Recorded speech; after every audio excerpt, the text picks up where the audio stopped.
Um, Imagine walking into a library that just, well, it never ends. Right, like an infinite space. Seriously, picture it in your mind. Shelf after shelf, stretching out into infinity in every possible direction. It's a concept from the writer Jorge Luis Borges. He called it the Library of Babel.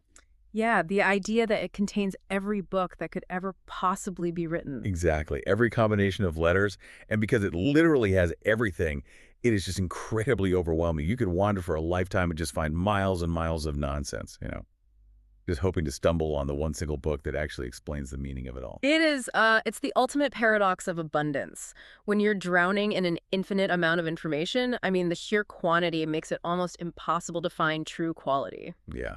And that feels a lot like our world today, honestly. Yeah. If you want wisdom, it is cheap and it is everywhere. You can find it printed on a tea bag or like on your daily desk calendar or in some forwarded email. But we just skim it. Right. We don't savor it. We don't engage with the underlying truth of it at all. So for this deep dive, our mission is to basically cut through that noise. We are pulling from a massive stack of sources today. Ancient philosophical texts, modern psychiatric research, and the core insights synthesizing all of this from Jonathan Haidt's groundbreaking book, The Happiness Hypothesis. And the backstory of how Haidt brought all these ideas together is actually quite telling. He's a psychology professor, and years ago he was tasked with teaching this massive introductory class. Oh man, those huge lecture halls. Exactly. And he had 24 lectures to somehow explain the entirety of human psychology to his students. And he realized he didn't just want to teach, textbook terms. He wanted to find the enduring great ideas of humanity. A sort of ultimate highlight reel of human thought across history. That was the goal, yeah. So he started reading across the classical world. He went through ancient texts from India, like the Upanishads and the Bhagavad Gita. He read Chinese philosophy like Confucius and the Tao Te Ching. Wow, so he really went everywhere. He did. He read the wisdom of the Mediterranean, too. The Greek philosophers, the Bible, the Quran, and he wrote down every psychological claim he found in these ancient texts. But then he took it a step further. He tested those ancient historical claims against the absolute latest in modern scientific research. Okay, let's unpack this. Because by the end of this deep dive, you are going to understand the massive tension between ancient philosophy and modern science. You'll learn the underlying mechanisms of how to actually train your own mind. And we are even going to give you a literal mathematical formula for happiness. A literal formula. Yeah, it's wild. But to get there, we have to start with the most foundational concept for anyone new to psychology. And it's the realization that your mind is not one unified thing. Not at all. It is divided. And ancient figures recognized this long before brain scanners or neuroscience ever existed. Right. I mean, St. Paul wrote extensively about how the desires of the flesh are opposed to the spirit. Benjamin Franklin wrote, "If passion drives, let reason hold the reins." Which perfectly sets up Haidt's metaphor. He gives us this incredibly sticky metaphor for this divided self, the rider and the elephant. I want you to imagine being a tiny human being sitting on top of and trying to steer a 6-ton elephant. Such a great visual. Right. You think you're in charge because you're holding the reins, and you can tell the elephant to go left or right. So the rider represents our conscious thought, our logic, our reason, and the elephant is everything else, our unconscious desires, our passions, our deep-seated evolutionary instincts. Yeah. But here's where I have to push back a bit on this dynamic. Yeah. Because if I am just a tiny guy on a 6-ton beast, Yeah. and the elephant decides like it wants a peanut or it gets spooked by a mouse, I am going exactly where the elephant wants to go. Very true. So is the rider just an illusion of control? Are we doomed to just make up rationalizations for whatever our wild elephant decides to do? Well, it's a valid fear, and sometimes it certainly feels that way. But both the rider and the elephant actually have their own unique, crucial strengths. The rider is the visionary, right? It can plan for the future, it can analyze data and delay gratification, but the elephant provides the raw energy and the drive to actually get things done. So you need both. Exactly. True mental health depends entirely on getting these two to work together. However, there is a biological hurdle here. By its very evolutionary nature, the elephant is a massive pessimist. Wait, really? Why would evolution make us pessimists? Wouldn't a happy elephant survive just as well? You'd think so, but think about it from the perspective of our ancient ancestors foraging on the savannah. Imagine you hear a rustling in the bushes. Okay. The optimistic elephant thinks, oh, it's probably just the wind, and keeps eating. The pessimistic elephant thinks, that's a tiger, and runs away. Ah. Right. Most of the time, it was just the wind.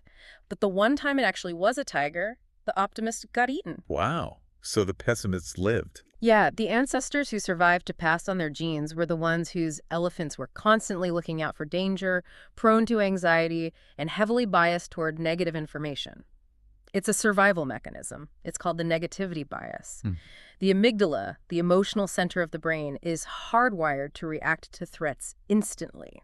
So today, in the modern world, our emotional default is to scan for threats that usually aren't even there. Exactly. We're just engaging in totally useless worry.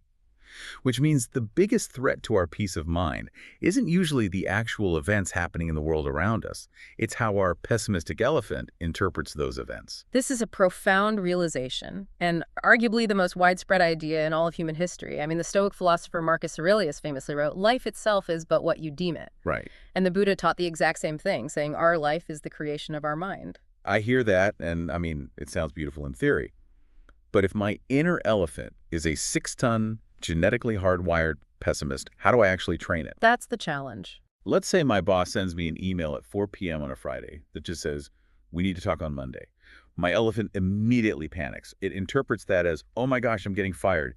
What are the concrete daily exercises to stop that panic? Well, science points to 3 highly effective, proven techniques that actually work to change the elephant's bias over time. Okay, what's the first one? First, there is the ancient practice of meditation.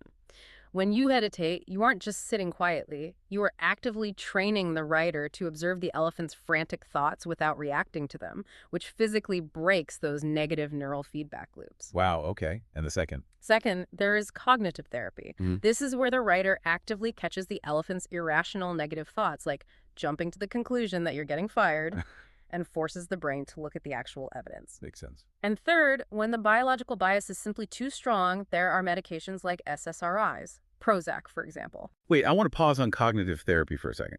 If cognitive therapy is just about the writer saying, hey, let's look at the evidence, you aren't getting fired, isn't that just the writer talking to itself in a logical vacuum? What do you mean? Well, we just established that logic bounces right off the emotional elephant. Yeah. So how does a logical argument actually reach those deep instincts? It's a really great distinction to make, because if you just hand the elephant a logical argument once, it will ignore you entirely. Right. But cognitive behavioral therapy, or CBT, is a consistent practice. It relies on neuroplasticity. Every single time you consciously catch a panicked thought and redirect it, you are slowly starting the old anxiety pathway in the brain. And building a new one. Yes, you're forging a brand new neural pathway. You aren't just debating the elephant, you are literally rewiring its automatic responses over months of repetition. That makes so much sense. It's like conditioning a muscle, not just debating the mind. And what about the medication aspect? How does an SSRI fit into that rider-elephant dynamic? Well, SSRIs work on a chemical level to essentially calm the elephant down so the rider can actually get a word in. Oh, interesting. Yeah, people with severe anxiety or depression often have neurotransmitters like serotonin being reabsorbed too quickly in the brain synapses. Medication keeps that serotonin in the gap longer, which turns down the volume on the amygdala's threat alarms. So it's not a magic cure. No, it doesn't solve the problem entirely, but it stops the 6-ton elephant from stampeding long enough for the rider to start applying things like CBT and meditation. Which we really need, because that pessimistic bias doesn't just make us anxious, it makes us incredibly defensive when dealing with other people. Our elephant builds this massive internal PR department to protect us from feeling like we are wrong. Oh, definitely. This PR department operates on a mechanism called confirmation bias. We unconsciously seek out information that proves we are right, and we ignore evidence that we are wrong. Is why we are utterly terrible at seeing our own flaws. Yeah. And ancient wisdom nailed this centuries ago. Well, In the book of Matthew, Jesus asks why you see the speck in your neighbor's eye, but do not notice the log in your own eye. and the Buddha observed the exact same phenomenon. It is painfully easy to see the faults of others, but almost impossible to see our own. Yeah. So recognizing that your elephant's PR department is constantly shifting blame to protect your ego, that's really the first real step to reducing conflict in your life. Absolutely. Okay, so we've got the machinery figured out. We know we're a rider on an elephant, and we know we have to train the elephant's defensive pessimistic bias using meditation or cognitive therapy. But if we fix the engine, where are we actually driving? What is the destination? Exactly. What is the goal? Which brings us to the core of it all, the pursuit of happiness. Yeah. And there is a fascinating massive tension here between ancient philosophy and modern positive psychology. There really is. I mean, if you read the Buddha or the Stoic philosopher Epictetus, they preached a doctrine of strict non-attachment. Not attached. Yeah. Their ancient hypothesis was that the world is entirely unpredictable and life is inherently full of suffering. Therefore, the only reliable, foolproof way to be happy is to sever your attachments to worldly goals, to external pleasures, and even to other people. You must retreat inward and detach. I gotta say, as someone living in the modern world, that sounds incredibly bleak. It just sounds like giving up. Does modern psychology agree that we should just detach from everything to avoid pain? Actually, modern science strongly pushes back against this. The consensus is that Buddha and Epictetus actually went way too far. Oh, really? Yeah. There was a psychologist named Robert Biswas Diener who decided to test this ancient assumption. He traveled around the globe to interview the exact demographics of people the ancient philosophers assumed were entirely miserable. Okay. He went to the slums of Kolkata in India. He interviewed the extremely poor, the sick, and those living in incredibly harsh conditions. But what did he find when he talked to them? He found that they weren't entirely miserable. Despite their immense suffering, they still formed deep social bonds, they laughed, they found joy, and they found profound meaning in their lives. Wow. Yeah, and the philosopher Robert Solomon took this even further. He argued that the ancient ideal of emotional indifference, a life totally without passion or attachment, isn't actually a human life at all. Attachments definitely bring pain, but they are also the exact things that make life worth living. But, we have to give the ancients some credit because they weren't totally wrong about the dangers of chasing external worldly success. Right, definitely. There are biological hurdles we face today that prove them somewhat right. Modern science has a name for the disappointment of success. It's called the adaptation principle, or the hedonic treadmill. The hedonic treadmill is one of the most relentless forces in human psychology. It is the mechanism by which we quickly adapt to changes in our environment. So if you're listening right now, think about the last time you bought a new phone you really wanted, or the last time you got a raise at work. How long did that thrill actually last? A week? Maybe 2. If that. Right. And then it just became your new normal. That is your hedonic treadmill in action. You get the thing, you feel a thrill, and then you adapt. Your expectations rise, and you are right back to your baseline level of happiness, wanting the next thing. And to make matters even more complicated, modern science shows that this baseline, your set point for happiness, is highly heritable. Wait, really? Yeah, it's determined in large part by your genetics. You are actually born with a general range of baseline happiness. Okay, wait. If my biological set point is genetically hardwired, and the hedonic treadmill guarantees that I will always adapt to any new success anyway, doesn't that mean none of my actions actually matter? I see where you're going with this. I mean, why should I even try to improve my life if I'm just biologically determined to default back to my genetic baseline? It's a very fair pushback, and it's what we call the trap of biological determinism. But that extreme view leaves out 2 crucial variables. Haidt distills all of this research into a specific formula for happiness. Okay, lay it on me. It goes H equals S plus C plus V. So happiness, the H, equals your biological set point, the S plus your life conditions, the C plus your voluntary activities, the V. Okay, so the S is just our genetic starting line. What are the V and the C? Well, the extreme biological view ignores the V and the C, but they matter immensely. We give Buddha and the ancients immense credit for the V voluntary activities. Like what? These are the intentional practices you choose to do, like meditation, actively expressing gratitude, or taking time to truly savor an experience. You can choose to do these, and they physically rewire the brain to bump you up to the very highest end of your genetic set point range. Oh, that's amazing. Yeah. And what about the C? The conditions of our lives. This is where modern science firmly breaks from the ancient idea of total non-attachment. Conditions matter. We just have to strive for the right conditions. So Haidt revises the ancient hypothesis into what he calls a yin-yang formulation. Happiness comes from within. That's the yin, the ancient internal work of meditation and acceptance. But happiness also comes from without. That's the yang, the modern striving to cultivate the right external conditions in the world. So what exactly are the right external conditions? Because when you read the ancient texts, it is so weird to see how much the ancient philosophers absolutely hated passionate romantic love. Oh, they viewed it as a disease. They preferred what the Greeks called agape, which is more like a universal platonic love for your fellow neighbor or for humanity as a whole, or they preferred total rational detachment. Because it messes with the writer. Exactly. Fiery, passionate love was seen as a dangerous madness that disrupted the rational rider and fed the wild elephant. But again, modern science proves them wrong here. We are not meant to be solitary, detached processing units. Far from it. Biology proves humans are ultra-social creatures. We are like bees. We fundamentally need the hive to survive and thrive. But psychology actually had to learn this the hard way.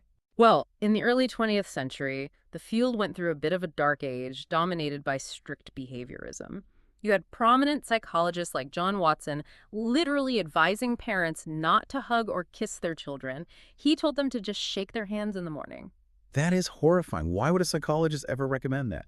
Because Watson viewed humans as purely mechanical input-output machines. He thought showing affection would coddle children and make them weak. That's crazy. Thankfully, that sterile view of humanity was completely debunked by a researcher named Harry Harlow. Harlow conducted famous, though by today's standards, very controversial experiments with infant rhesus monkeys. Right. He separated the monkeys from their mothers and gave them two artificial surrogates. One was made of cold, shark wire, but it had a bottle of milk. The other was made of soft, comforting terry cloth, but it provided no food. So if the behaviorists were right, the monkey should only care about the wire mother with the calories. Exactly. But Harlow found the exact opposite. The infant monkeys would quickly drink the milk, but they spent all their time clinging desperately to the soft cloth mother for comfort. Oh, wow. Yeah, Harlow proved scientifically that primates don't just need calories to survive, they desperately need the comfort of physical touch and emotional attachment. We need connection just as much as we need food. No man is an island. So when we look back at that happiness formula, A equals S plus C plus V, what is the single biggest part of C, our life conditions? Without a doubt, it is love, having secure, strong attachments to other human beings. And the second biggest part of C is work. But not just any work. It has to be work that provides what the psychologist Mihaly Csikszentmihalyi calls flow. Flow state. That's a term we hear a lot now. Yes, it's that state of deep, effortless engagement where you completely lose track of time. It happens when you are so completely absorbed in a challenge that perfectly matches your skill level. Good love and good work. The reason they are so vital is that they draw us out of ourselves. They stop us from obsessively looking inward and worrying about our own egos. And realizing the importance of love and flow reflects a massive historical shift in the entire field of psychology. Really? Oh, yeah. For almost the entirety of the 20th century, psychology was obsessed with pathology. It was focused entirely on the dark side of the mind, creating massive manuals of mental illnesses, figuring out what was broken, and trying to fix it just to get a suffering person back to zero. Just a baseline of not suffering. Exactly. But in 1998, a psychologist named Martin Seligman completely pivoted the field. He founded the movement of positive psychology. Seligman said, let's not just look at what is broken. Let's look at human strengths, virtues, and what actually makes people flourish. Let's figure out how to get people from 0 to plus 10. And that modern science of human flourishing gives us the final piece of the puzzle. It brings us to Haidt's ultimate conclusion. We started this deep dive by exploring how ancient wisdom said happiness comes entirely from within. Then we added modern positive psychology, which pushed back and said, well, happiness comes from within, but it also comes from without. But Haidt synthesizes all of this research and refines it one last time to his final hypothesis. Yes, happiness isn't just within, and it isn't just without. Happiness comes from between. I love that concept. Think of it like planting a garden. You cannot just build a flower. You can't force a seed to sprout through sheer willpower or pure logic. But you can get the soil, the sun, and the water in the right relationship with the seed. Yes, exactly. And if you create those perfect conditions, the flower blooms organically on its own. Happiness works the exact same way. It is what happens when you get the relationships right. The relationship between your rider and your elephant, and the relationship between yourself and other people and your work. That is the ultimate takeaway. You don't find happiness by aiming directly at it or chasing it on the hedonic treadmill. You find it by intentionally cultivating those spaces between. The ancients were absolutely right that you need internal harmony. Your rider cannot just beat your elephant into submission. And modern science is absolutely right that you need external connection. You cannot thrive in a vacuum of total detachment. You require the wisdom of both. So as we wrap up this deep dive, I want to address you listening right now. Remember the Library of Babel we talked about at the very beginning of this conversation. Don't let this just be another book you pull off the infinite shelf, skim for 5 minutes, and put back. Right. Don't just file it away. Don't let this be a cheap internet quote that you forget tomorrow. Savor it. Remember that you are a divided self. Your happiness fundamentally depends on balancing the ancient wisdom of looking inward with the modern science of connecting outward. And I would leave you with this final thought to mull over. If happiness truly comes from between, take a close look at the closest between in your life right now. Maybe it's your relationship with your partner. Maybe it's your current work environment. Or maybe it's just your relationship with your own inner elephant. Ask yourself honestly, is your writer nurturing that space, or is it trying to drag the elephant by force? What is one voluntary activity, one V in the formula, that you can do today to tend to the space between? A perfect question to carry with you. Thank you for taking this deep dive into the human mind with us. Keep tending your garden, keep training your elephant, and we'll catch you next time.